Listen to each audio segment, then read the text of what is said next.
gamers, gals, and my non-binary pals. It's the return of short hair Stevie, and with me is the return of milking our favorite white boy for content, not, you know, the other thing. If there's one thing I love to do, it's just farm react content. No thinking, no thought, just see video, point, and react and say, haha, thing correct, or haha, thing wrong. And that is MVT's latest Twitter thread. Stop falling for these overhyped Yu-Gi-Oh cards. I don't really do Twitter threads that much anymore, but this is one that kind of spoke to me on a spiritual level. Because if there's one thing that I love, it is just dog shit cards. As soon as we like open up this list, there's probably a chance I played with like all of them at some point. I don't know, anything for the regional win, I guess. But let's give it a watch. Hey everybody, Joseph Rothschild here, aka Mango?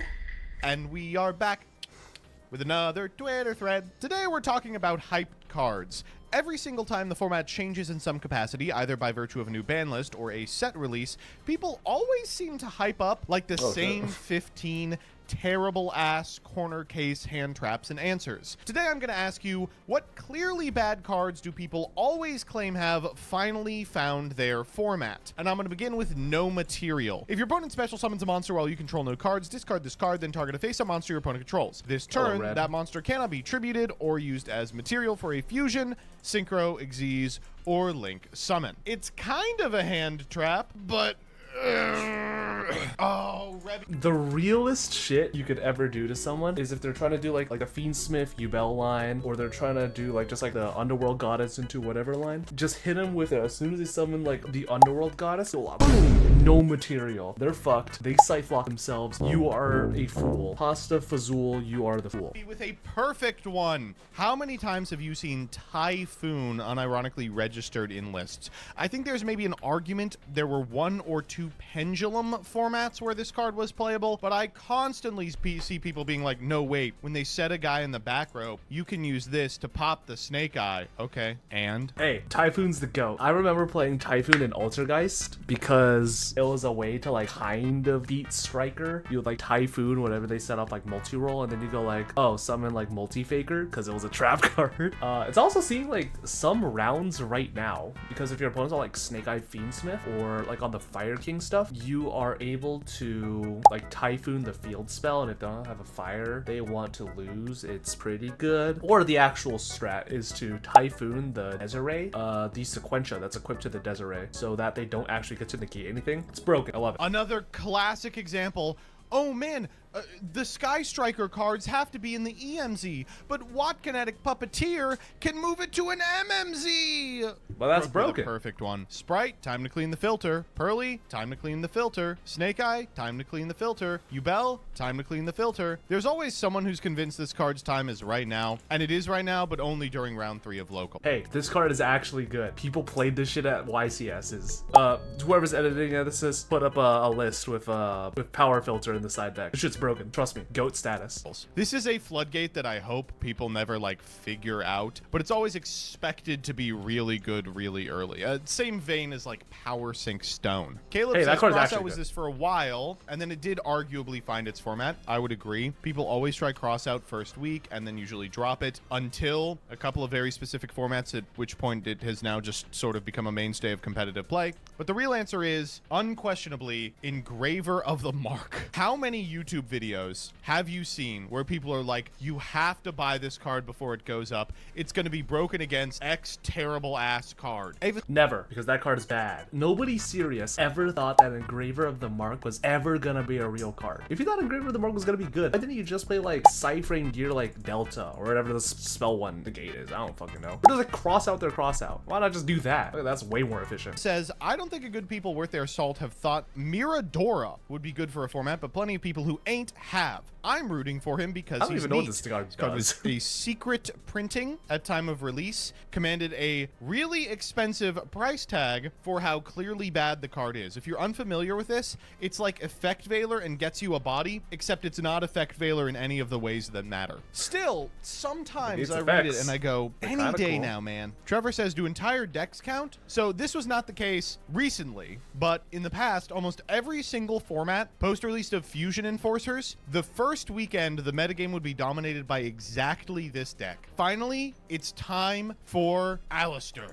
It was never time for Aleister. Probably the #1 least favorite experience I've ever had with like a new format, Spam Aleister, was for PPG events. If you guys didn't know, back in the COVID era, I used to be a commentator for PPG's like Dueling Book online series. And if you guys remember what happened there, PPG had a tournament series where after Konami didn't ban anything in like Adamantipator or Eldritch or like Halka-Fibrax related, they had a custom ban list where they banned Halka-Fibrax and they banned a bunch of Adamantipator cards like Block Dragon, like Limited Sanguine, you know, just a bunch of shit like that. And it not only caused a big divide within the player community, similar to like ARG, but also the first event I had to commentate while I was back was like Invoked Mirrors, which were the most like boring mirror matches of all time. It was just like, oh wow, this guy's gonna normal summon Aleister. He's making Verte to summon Rainbow Neos. Oh god, yes. It was such a bad ban list too. It like tried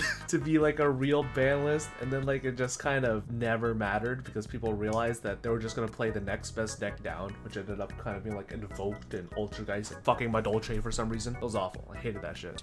No, you don't get it. It's this format where Phantom Knights will be tier 0. Phantom Knights were the Invoked of like 2018, 19, Poor 20, and Judeo 21. YGO. Guys, you don't get it. It's better than D-Barrier. It can be searched. It's actively slower. It's useless going second. It's a brick. It doesn't take into account anything summoned after its activation. Oh man, how many times have I heard Spellbound? Now is the time for Spellbound. Wasn't this played for like It 1 seems week? like a card that would have a use case until you sit down and think about it and recognize there's just 100 other cards that fulfill its exact condition better, and it's a quick play. So like a lot of trap cards compete for the same slot. It's rough. Listen, it's like Abyss Dweller, but worse. You know who was saying this? One Peeps Yu-Gi-Oh. I get it. During tier format, it's like you have to play a card like this because otherwise you'll get run over by a Havness and all of her friends. But like, no, this card is not particularly good.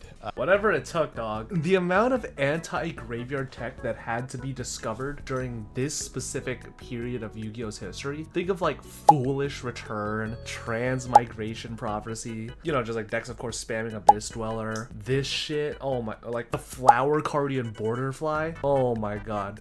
This truly was a whatever it took format. This is like one of the main reasons why I fucking hate tier format. Not because like, you know, the decks were just like so overtuned and blah blah blah, but also because it forced bad decks or decks that weren't tier to just play the most insane dog shit just to stand a chance half the time. It was so fucking awful. I want to summon Kid Close instead of Cinderella. You poor soul.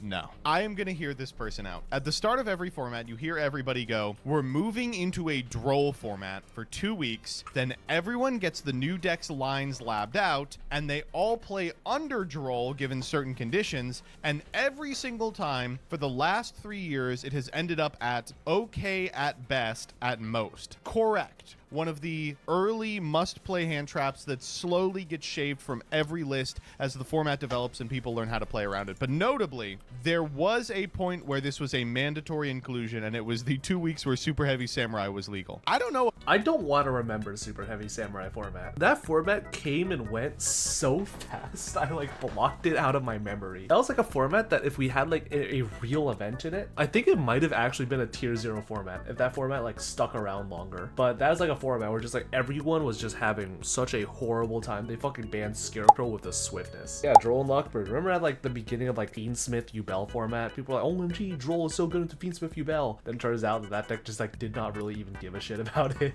If you didn't have to exactly lead with like Dark Beckoning Beast or like the Fiendsmith himself. I want to go back to that format too. Maybe I have shit taste. Maybe you're just a fan of abusive relationships where Konami is the boyfriend telling you that trust me, babe, I'll change. I'll print fun interactive decks and decks without broken one card combos. And then they show you like Malice or Ryziel Ice and you're just like, oh shit, okay dog, I guess we're doing this now. About Titanocider, I think the hype for this one didn't last past This is a people fake finishing reading the card. Yeah. Yes, absolutely correct. Thankfully, it doesn't see much discussion anymore, but for a long time, everyone was sure, and the band played on, which is neither player can Peak special special baby. monsters with the same level of a monster they control, and Mischief of the Yokai, which modulates the levels that are on the field and then can be banished to modulate one specific monster on the field as well. Theoretically have applications against Xyz decks, but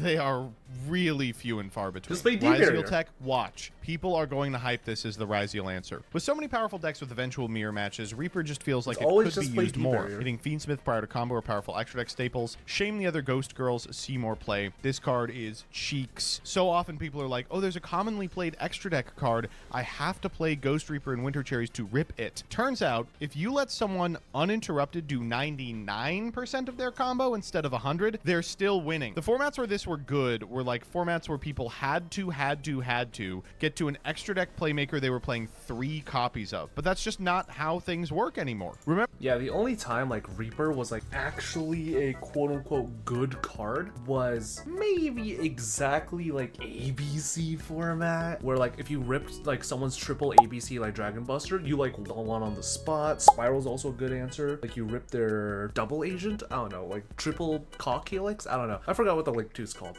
Or you could hit like Burning Abysses like Dante. That was actually like pretty relevant. But decks have evolved, unfortunately, and we have no need for such trivial answers anymore. Remember when links were announced and people, oh no, GOAT status. Yeah, I remember this. GOAT status. Oh, when links first came out, people were like buying out the most garbage ass cards because they thought the arrows were gonna really matter. Sentence Switch was like a $7 common. Who remembers the Ground Collapse buyout? Oh my. This will be the format for them for sure. True.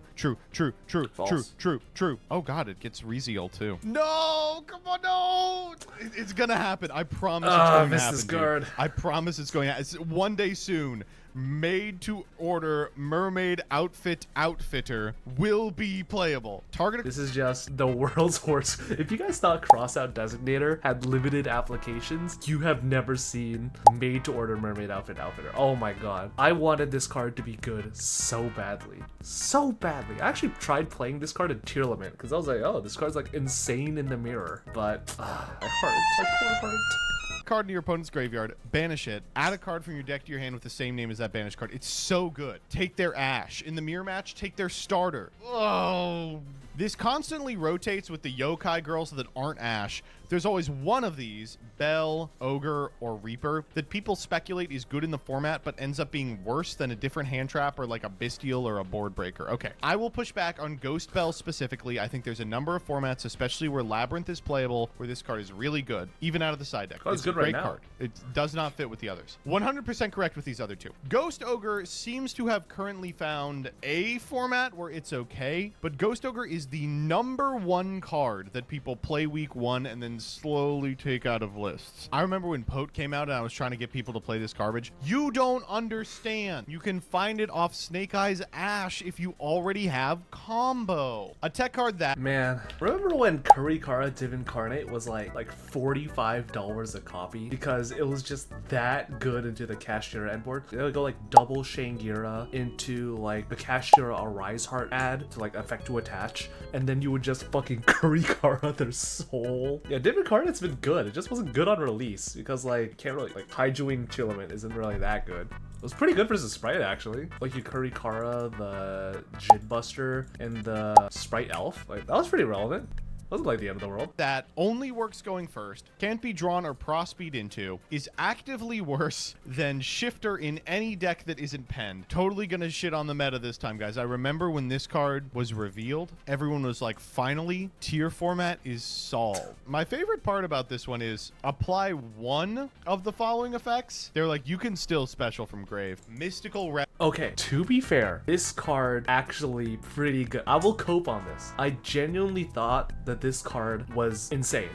This card in Tenpai is fucking nutter butters. Like the activate card effects, like you would use this in Tenpai and do like the card effects in Graveyard effect. Like your opponent could like Fiendsmith, they couldn't Poplar, they couldn't Flamberge, they couldn't do like a bunch of stuff, which is actually like pretty relevant. They couldn't like Promethean Princess you, and like Tenpai is just like, oh no, I lose like my Bident Dragon. Who gives a shit? This is the real gamer hours. I'll say it right now. This card is pretty good right now. You guys are just too scared to see the truth. Apply one anytime there is a meta relevant target target for Mystical Ref Panel. Everybody goes, it's time to play Never. Mystical No one's Ref ever said Panel, this. and it never is. First it was summoning a never barrier happened. statue against Hauk, then it was summoning a barrier statue, but this time in VS. Who knows when we'll need to summon a barrier statue again and the price will go up for a week. This card just reads, ooh, barrier statue. And also, it is not good. If we can learn it. Hey, I will say, the one time I've said that Jesse's been cooking with a dog shit tech card has been with Uka, or like the Bestial branded runic whatever. You can use Uka to summon Ecclesia,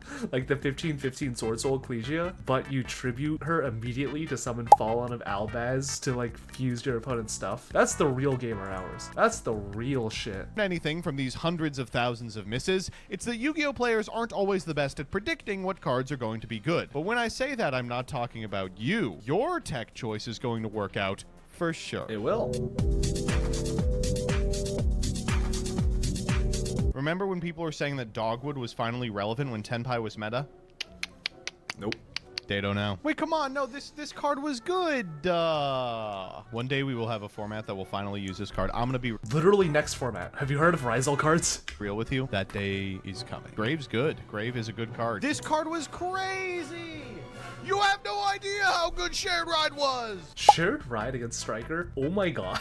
This was the actual Max C minigame. Like, your opponent would be like, alright, I guess I'm giving my opponent 500 billion cards. Cap Shell was played in Runic Sprite. Delta, again, people hate Delta. They hate it so much. Delta the goat. This one's fun because they're mad about it. No. Come on. Come on. No. Come on. Of course, we have to end the video with a Scarlon take. Yeah, Super Poly's a good card. No shit, that card should have been fucking banned. Oh my god, Super Poly is never overhyped. Super Poly is the definition of just pure broken. It was always the appropriate amount of hype. But let me know what your favorite dog shit tech choice is in the comment section down below. I think of every horrible tech choice I've ever developed. I think the worst one, it might be Try and Guess in Labyrinth, in Sex Cannon Labyrinth as a time card, because you could just like declare XEs and win 90% of the time, or you would go Tackle Crusader as a pitch off of a furniture. Now, those are the cards that really speak to me on a spiritual level. But let me know what your favorite dog shit tech choices are in the comment section down below, and I'll see you guys in the next video.